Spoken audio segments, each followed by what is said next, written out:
4th of July seems like a really good time to talk about red, white, and blue flowers in the garden, and that's not really very easy, especially for true blue.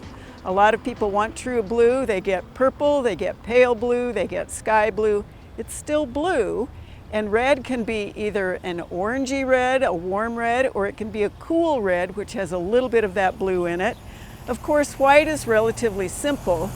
The great thing about what I have in my hand is all of these are perennials. So roses, Russian sage, larkspur, which actually seeds itself, one of the daylilies.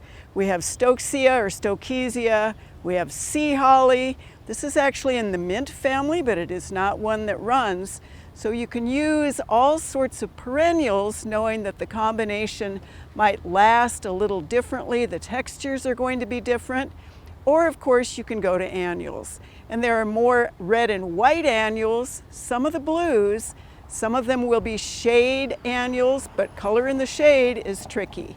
You kind of have to look at and choose a lot of white, and that can be variegated edges of foliage like hostas.